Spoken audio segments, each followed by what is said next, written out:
Karen Reed, cop girlfriend or cop killer. That's what we've been talking about in our Karen Reed series.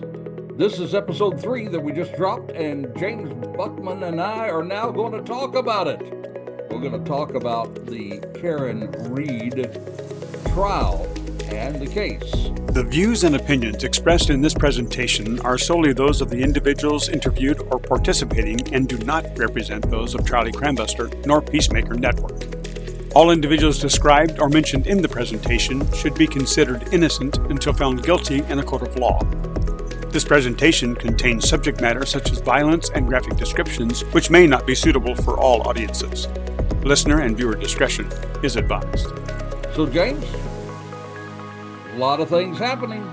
A lot of things are happening. You're right, Charlie. There's a lot going on in this particular case. Yes, sir. And hey, before we get into the case, since we dropped this episode, there has been a second attempt to assassinate former President Trump. That's right. And you know, we did an entire series on the first assassination, right? The Butler. So we would encourage the folks, if they haven't heard that series, just go on over to charliecrimebuster.com, and there they can get right onto that series and get caught up. But man, think about this, a second attempt. The second in 62 days. Yep, no doubt about it. Hey, by the way, folks, if you've just joined us, we would like to remind you that you can go to charliecrimebuster.com and you can see all the series that we have done. We've done a number of series in true crime that I think you'll be interested in. Also, if you like the sports program, go to peacemakernetwork.com, peacemakernetwork.com. You can see how we support those men and women who run toward danger instead of away from danger. We're talking about military, first responders, and of course, law enforcement. So go to peacemakernetwork.com for that. And if you'd like to be a part of the program and maybe make a suggestion on what you'd like to see us cover, then just reach out with a shout out. You can reach us, charliecrimebuster@gmail.com, charliecrimebuster@gmail.com. Hey, James, one thing about this last assassination before we get into the Karen Reed case, you know, there are still a lot of people that think there's a lot lacking with the protection from the Secret Service. I agree. You know, the biggest thing that I've seen is the fact that that entire golf course, that the perimeter apparently had not been checked. It had not been checked. That is correct. No one went around there to see who would be lurking there, and sure enough, there was someone lurking there. Now, thankfully, that one secret agent saw, our Secret Service agent saw that rifle coming from the fence there and fired upon it. And that's wonderful that they had that agent going ahead. But what if he had not seen that rifle? Exactly. You know? Yep. And why wasn't that perimeter checked? You know? Right. So there's a lot of things that people are concerned about today with that. So we would encourage you folks, if you want to get caught up on the first assassination, go to charliecrimebuster.com and you can see how we covered that entire series. What do you think is going to happen next with the Secret Service? You know, I did hear former president mention to Sean Hannity that they are going to give him more protection, which is good. And I also heard that the governor of Florida, Rick DeSantis, is going to ask for the Florida Department of Law Enforcement to take a second look at what exactly happened there and see what is lacking. That's true. I was on a conference call earlier today, and we were talking about it, and I said to my coworkers, I said, listen, this crazy guy who came down here and thought that he was going to assassinate the former president, shoot the president, he picked the wrong state to do that in. He did.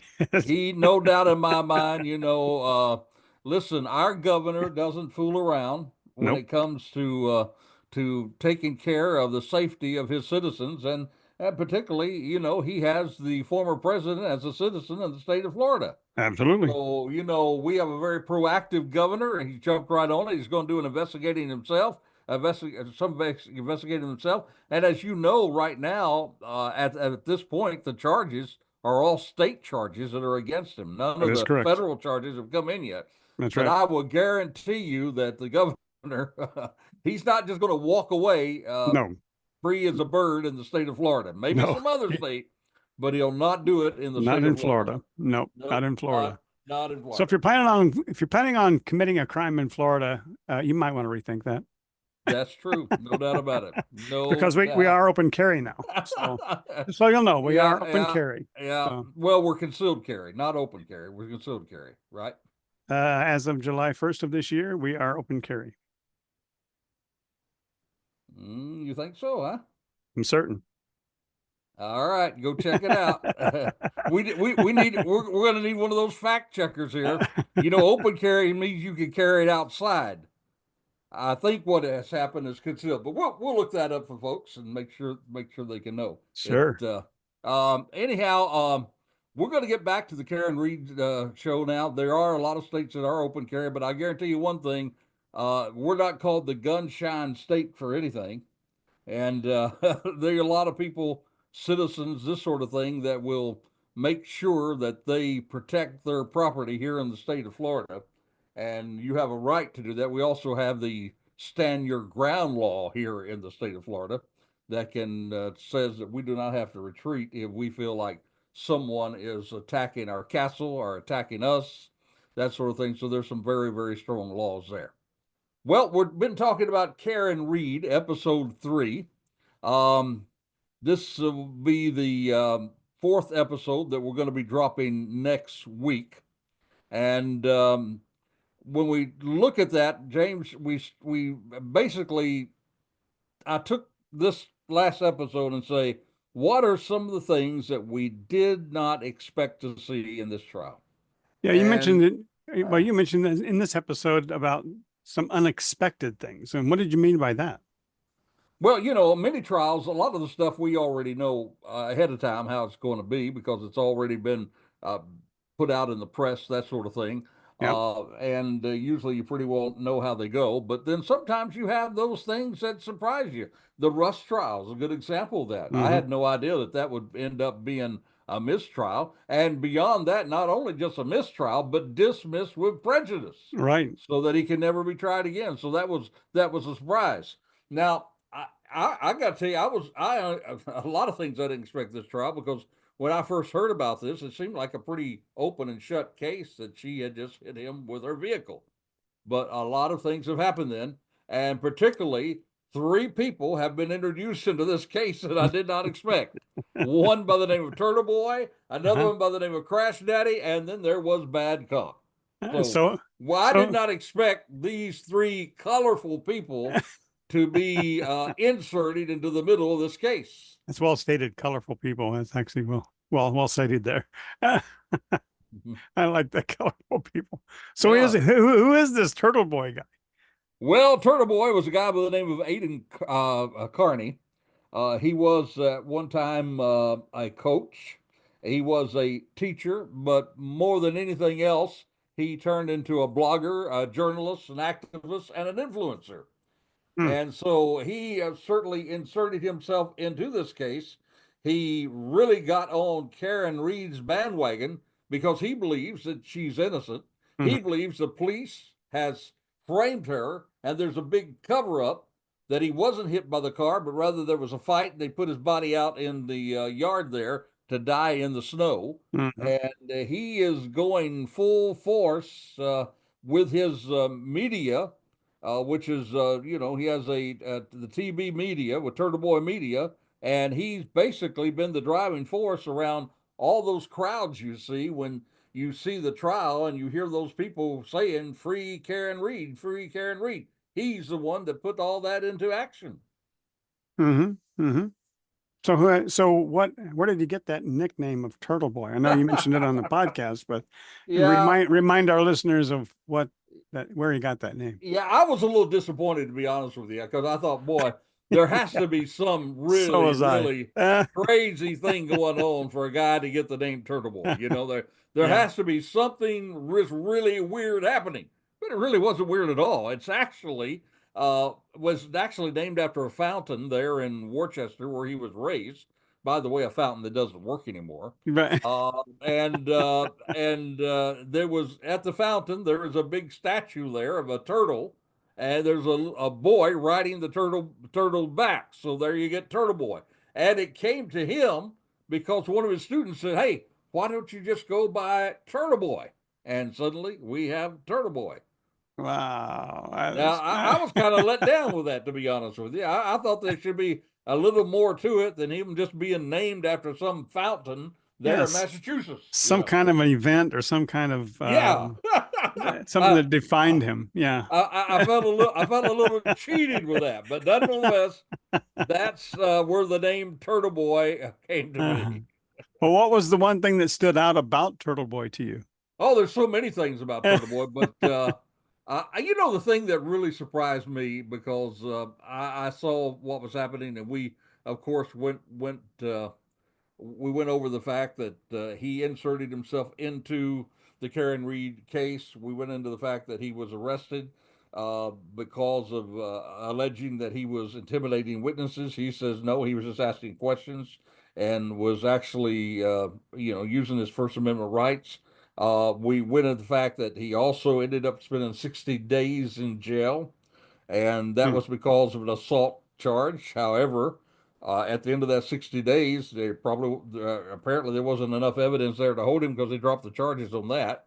So, if anything, James, I think the fact that he has been arrested, the fact that he has been what some of his followers say persecuted, actually, I think it worked to the opposite for those who are willing to keep him quiet. Mm-hmm. I think if Mm-hmm. anything else, it gave him more fame, more notoriety, and that. But the thing I was surprised about was two things, basically. Number one, that he is an award-winning journalist. I mean, I just thought he was some nut out there. Mm-hmm. Mm-hmm. But apparently he's done some pretty good stuff. He actually this isn't the first time he's talked about police corruption. He was actually used, in fact, to change the whole way that the state police now hires their people because there was one officer, one state patrol officer. She got somehow hired, and she had this drug operation on the side. So he basically revealed that. He was he was one of 5 nominees to be selected for the Patriots First Amendment Award. So I guess when it gets down to it, there's a whole lot more to this guy than what I really thought. He's Mm-hmm. not, he doesn't, he appeared to be just be some nut who's out there, making noise, Right. but he's done some pretty sharp reporting and has brought some pretty good stuff to it. So, what is your personal opinion of Turtle Boy? Well, I said that to say that I have a little more, he has a little more esteem in my eyes than he did have. But at the same time, I think he is one who crosses the line to go after the witnesses. Mm. Um, you know, um, uh, the two things I think. Number one, I think he crosses the line to go after witnesses. While he may not be doing anything illegal, I just don't think it's ethical. I don't think it's ethical to put police officers' addresses, phone numbers, to get that before the public. I don't think it's really ethical for you to show up at a parent's kid's soccer game to try to ambush somebody to ask them questions. And I don't care whether it's Turtle Boy or somebody from CBS News or 2020. I just don't think that that's ethical. I don't think that's right. So, and the other thing I think that it's pretty evident that he is not approaching this with an open mind at this point. I think his mind has already closed. He's already convinced that Karen Reed is innocent. Mm-hmm. He's already convinced that the police are involved in the cover up, and he makes no bones about it. So this isn't just a neutral journalist coming to try to tell a story. Mm-hmm. This is a man who's already made up his mind, and if anything, he is an influencer. I don't think he's a neutral journalist in this. He's an influencer, and he's using all of his media and he's using everything he can to try to make sure that Karen Reed goes about being indicted in this crime. So there's my opinion of him is that I think he knows what he's doing. I think he's very popular. I admire the fact that he stands up for the First Amendment. I admire the fact that he stands up for what he believes, but I do not respect him as a journalist that's going at it from a neutral point of view. What do you Gotcha. think? After reading what it is that he does, and a blogger, and also an investigator and a journalist, they seek answers, so they'll go to whomever they need to go to get answers. Now, Right, right. I agree with you. The fact that his approach is rather unethical, but and I think it's you're right when you you blindside somebody on a soccer field because you're looking for answers. That's a little uncouth, but I think at the end of the day, he is getting answers. He is getting results. So, I think that he's actually, a journalist that's gone just a little bit above and beyond his call of duty, if you will. Yeah, well, He's I got getting to say answers. that if I was Karen Reed, I'd want him on my side. Absolutely, absolutely. That's Yeah, that's man. that's kind of I, the I, opinion that I had as well. yeah, I'd have to say I certainly admire him with his determination and his commitment. Willing to go to jail for his beliefs, and I think it was very unfair that he was. I don't think he should have been charged with these crimes. Um, Keep in mind, he spent 60 days incarcerated, so yeah, but here's the in thing about it: custody, the way he ended up, he was out on bail already on this intimidation of witnesses. right? And then this accusation came from a spurned lover, if you please, and Uh-huh. no evidence there, just saying that hey, he held me or he assaulted me. No evidence that she was assaulted whatsoever. And then they turn around and use that to revoke his bail on the witness intimidations. He ends up, James, 60 days in jail. And then for what? They Hmm. dropped it. They dropped it. Exactly. They didn't And even have enough evidence to take the charge on. To me, that's unfair. and I think that's the fuel that is feeding him to do what he's doing, is to uncover those that treated him badly in this case. The false Well, accusations, yeah, the way he was probably treated while he was in jail. So yeah, there's probably a hidden reason as to why he's yeah. Well, acting out the way he is. he said it was tough. He said, and watching interviews and this sort of thing, he said it was very tough to be in jail. He said the toughest things he didn't have the internet, and that's from a guy who lives on the internet, Yeah, who yeah. breathes and sleeps and lives by the internet. But something that was really interesting, he said he had a whole lot of COs in there that was on his side, that they were Uh-huh. coming to him, said, Yeah, boy, we admire you, So, I mean, it wasn't that he was thrown in there and slapped around or anything, but it's tough anybody to go to jail, and particularly somebody who's out there really on this case and then have to take those 60 days. I know it must have been tough for him. absolutely, Yeah. absolutely. Yeah. So tell us about the crazy crook story. It's just you can't make this Well, stuff we're up. back. We are back into this meth mess, Yeah, right? Meth the meth mess. mess. Yeah. Yeah, here's meth again. Meth again. Every time we turn around, somebody gets. By the way, folks, I mean, I'm not for anybody abusing drugs and any of them whatsoever. But if I were you, I'd stay away from meth That's right. because some of the craziest stories that we get are people that are on meth. Yeah, And if you do meth, it here, will meth you up. it'll mess you up. That's right. For sure, it will mess you up. I mean, here is here is a young lady, 34 years of age, Uh-huh. 34 years of age. 34. She dialed 911 twice. Now, listen to this, to complain because she thought that she was supplied by her drug pusher with a bad bag of meth. And I mean, Hoping that they would confirm that she was right. yeah, that's right. That's right in the arrest, David. They came out to her house. She handed them the meth over. She said, I want you to test this meth. This meth is bad. Hey, I mean, you got to think, hey, it's against the law for me to have these things, so I'm going to invite the Exactly. police in here and hand it over to them and tell them to go after the drug pusher. That's right.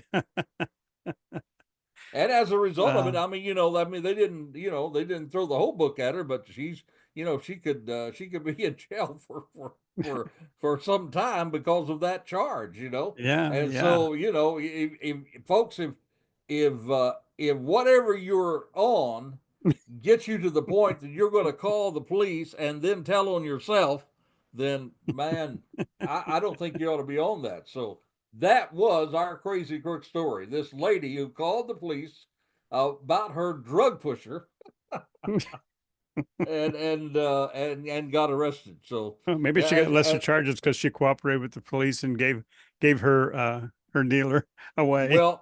she got lesser charges, but she still spent some time in jail, Oh wow. and I, I don't think that she did anything. I don't think they did anything to the drug pusher, couldn't prove anything with that. But Right. that's a crazy, crazy crook, no doubt about that.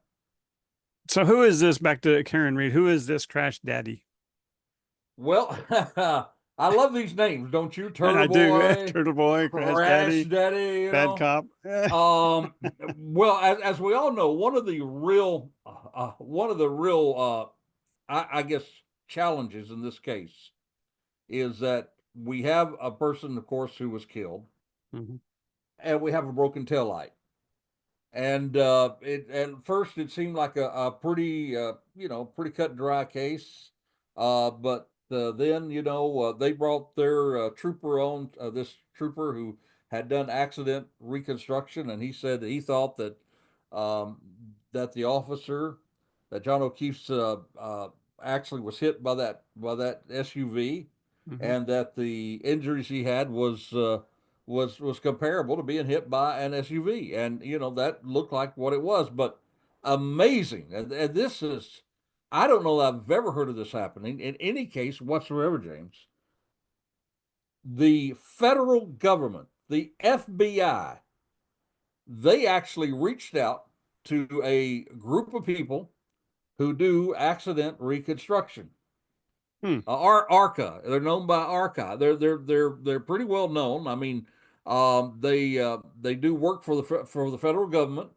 They do work for all kinds of insurance companies and going around, and they actually study the physics and the scientific approach to what happens when pedestrians are hit by automobiles. Mhm. They even have been they have even been hired by the Department of Defense to try to help the military construct these Humvees to the point that they can absorb the impact of an IED. So they do some really fabulous stuff. Hmm. But here's the crazy thing, James, and they were hired and brought on to study this accident, or this allegation that he was hit by the vehicle, and that's why he was injured the way he was. The thing about it was, James, the defense didn't hire him. The prosecution didn't hire him. It was the federal government, the FBI, that hired him. Interesting. Wow. Because we now know that the federal government has been pursuing an investigation about the investigation. Hmm. And we do know that the lead investigator has been suspended from duty, Right. and we do know that there is some police misconduct in here. But I just don't know why the federal government would say, "Hey, let's hire this company to come in and take a look at this accident." And I got to tell you, these guys were very, very impressed. I mean, here's a guy who has a doctorate. Dr. Wolf is that's who Crash Daddy is, by the way. Dr. Wolf, he has a doctorate. He's very, very learned in physics and science.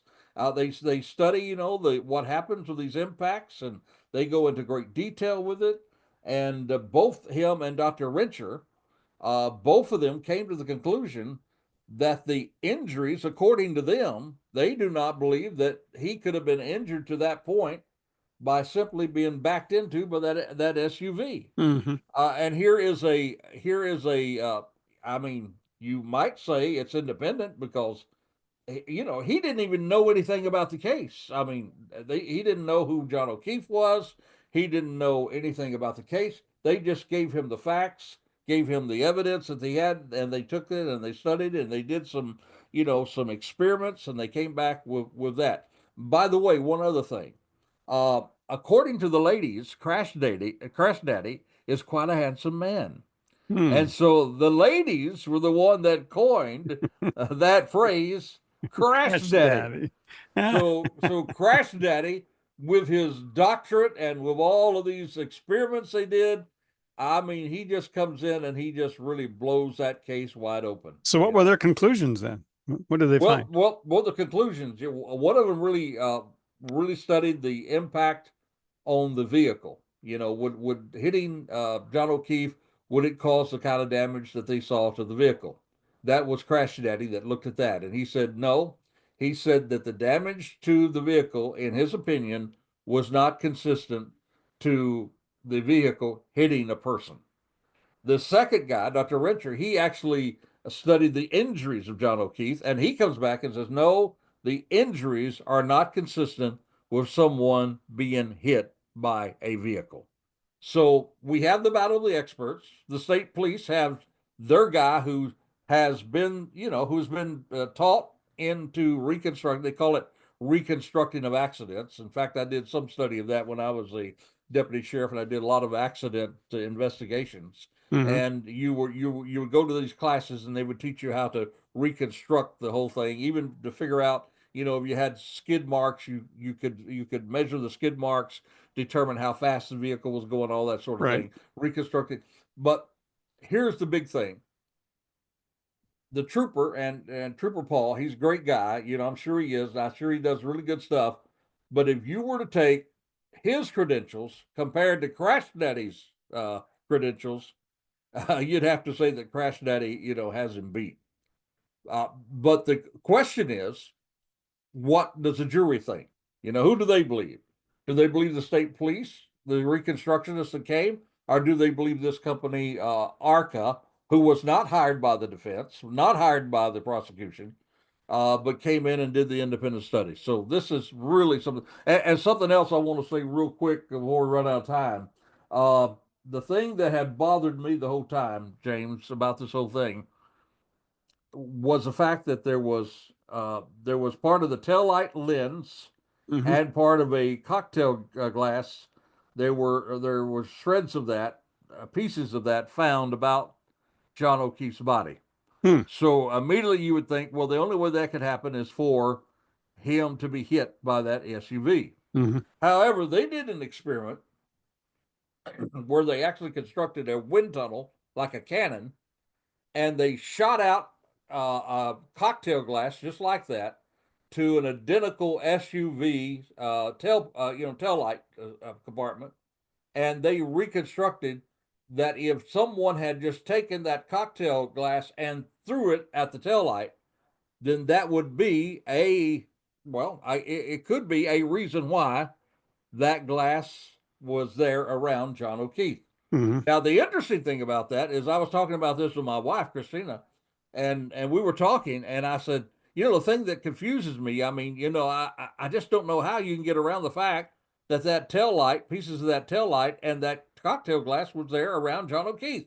And she said, well, what if he was mad when he got out of there because they both were arguing? What if he just took that cocktail glass and just hit the tail light? Mm-hmm. And I thought, I never thought about that. Yeah. Yeah. I never thought that could have happened. Yeah. But yet they pay these guys $500,000 to do that, and my wife comes up with it right on the spot. I say, send me the check. That's right. Send me the check. I already thought of that. Well, I didn't think about it. She did, and I got to give her credit for that. But that was astonishing that there would be an independent group that would actually study that accident and actually be called to court. Well, And it had to be a caviar for the defense, because I'm sure the defense didn't expect that. yeah. What did they have to say about it? What did they say about the conclusions? I mean, they've obviously thought there's something there. I mean, this is an independent study that they didn't ask for. So what's their opinion of it? Well, who, the defense? Yeah. Well, the defense says, yeah, man, great. I mean, it basically says that, that he did not die the way the prosecution said that he died. Mm-hmm. Now, it looks like we're going to run out of time, but let's just mention Bad Cop before we get out of here. All right. Bad Cop is, of course, who we've been talking about, is the trooper who was the lead investigator. And he has been suspended, without pay. There was definitely bad conduct. But does that mean that he was involved in a cover up? Does that mean that he was working with the people inside that house that he had a relationship with? And is he covering up the fact that John O'Keefe was brought into that house, was beat up, and then taken out and thrown on the lawn? Does that mean because he had bad conduct that happened? That's the big question. So it's easy to see, James, when you and I talk about this, it's easy to see why this case ended up becoming a hung jury, Mm-hmm. because there, regardless of what you think, and not sure which way I stand right now. I will know before we get through this series. But regardless of which side you're on, the defense or the prosecution, there's no doubt about it. There's reasonable doubt. Oh yeah. Yeah. Yeah. There's reasonable doubt that there's no way that, based on what they brought to this case, there's no way that any jury, I think, any jurist could sit there and say one way or the other. Exactly. I think they would have to say there's reasonable doubt. Absolutely. The only thing I'm surprised she didn't get just not guilty, because I believe there was reasonable doubt enough to just say, hey, Mm-hmm. Mm-hmm. not guilty. There's not enough here. There's not enough here without reasonable doubt, But Right. Unfortunately, that didn't happen, and she's going back to trial again. But isn't that because the way that they've framed the charges, that they have to be all conclusive or not? Yeah, that's basically what happened. On the two of the most serious charges, according to jurists, they all agreed that she was not guilty. Exactly. So why hold her on the last one? The only third one was, causing the death of another because of being intoxicated, and I think that was just I think it was just easy for the jury to kind of say, okay, well, we're going to let her skate on these, but she may have done it, she may not have done it, we don't know. But at least we know that she was drinking that night, and we do know that somebody died as a result of her drinking that night, and that sort of thing. So I think they were just saying, okay, let's get the lesser charge, and that way we can appease both. We can appease her because she wasn't indicted on the most serious charge. We can appease the family of John O'Keefe because we did, find on the other. But they never agreed on that. They never agreed on that third one, and so there we had the hung jury. Yep. So what's coming up next week? More? Next week, evidence that demands a verdict. Evidence that demands a verdict. Yeah. So there you had it. You heard it first, folks, here on the Crime Talk show, that we are going to find out about evidence that needs a verdict. Yeah. Now, we don't have any nicknames next week, so. Oh. So we have to put Turtleboy, Crash Daddy, and Bad Cop to bed. Yeah, well, we could call it Perry Mason, because Perry Mason. Because the folks that are listening to the podcast, we're going to give them the evidence, and they can make up their own mind on that's a great who's approach. guilty or not. That's a great approach. Maybe I should put a poll out there to ask, what do you think? She's guilty, not guilty. Yeah. All right. So, folks, look for it attached to this particular podcast, the Crime Talk podcast. And by the way, if you listen to the podcasts and you want to know more about the podcast, you can go to youtube.com, which is where you are now, and listen to the Crime Talk every week. We actually rediscuss, and you find out additional information. And also, if there's any new developments, you'll find out about those as well during this particular show. Boy, it's been fun, James. It's been great. Thank you, Charlie. So until next time, this is Charlie Crimebuster reminding you, stay safe, stay alert. Yep. For the life you save, it could be your very own. You have been listening to Charlie Crimebuster. You can find additional podcasts at charliecrimebuster.com. You can also support our first responders, military, and law enforcement communities at peacemakernetwork.com, or subscribe to our YouTube channel using tag @CharlieCrimebuster. Even visit our Facebook page, facebook.com/CharlieCrimebuster. Or if you would like to make suggestions for future podcasts, please send your ideas to charliecrimebuster@gmail.com. That's charliecrimebuster@gmail.com. Thank you for joining us today, and we hope that you will join us next week for another exciting crime story with Charlie Crimebuster.